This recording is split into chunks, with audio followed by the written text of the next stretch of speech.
Hi guys, তো দেখো এখন আমরা কোথায় চলে এসেছি। এটা হচ্ছে আমাদের কদমতলা ঘাট, কৃষ্ণনগরের কদমতলা ঘাটের সঙ্গেই মানে পাশেই একটা পার্ক হয়েছে। কয়েক মাস হলো, কোনোদিনও আসা হয়নি, তো আসার খুব ইচ্ছা ছিল। তো এখানে কিন্তু আমরা আসিনি এই ভদ্রপুরে।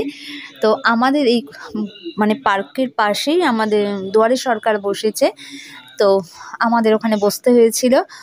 এখন আর লোকজন তেমনভাবে আসছে না, দুপুর হয়ে গেছে। তো তাও আমরা বললাম, তিনজনা বললাম চলো আমরা পার্ক থেকে ঘুরেই আসি, যেহেতু কোনোদিনও আসা হয়নি। আমরা তিনজনা মানে আমি, ছোট্টি, আর এটা হচ্ছে শুভশ্রীদি। শুভশ্রীদি মানে হচ্ছে এটা আমাদের কাউন্সিলর। তো আমরা এসে যে যার মতো মনের আনন্দে ফটো তুলছি, যে যেখানে পাচ্ছি দাঁড়িয়ে ফটো তুলছি। আর আমাদের ক্যামেরাম্যান হচ্ছে ছোট্টি। তো আমাকে দেখতে পাচ্ছ না, কারণ আমি আমার ভিডিও করতে ব্যস্ত। তো পরবর্তী যে ব্লগটা আসবে, মিনি ব্লগটা আসবে, সেটাই অবশ্যই আমাকে তো দেখতে পাবেই। এখানে একদম ঠান্ডা লাগছে না, দেখে তো বুঝতেই পারছো কত রোদ। আর দেখছি আনাচে কানাচে যে যার মনের মানুষ নিয়ে চলে এসছে, তারা গল্প করতে প্রচণ্ড ব্যস্ত।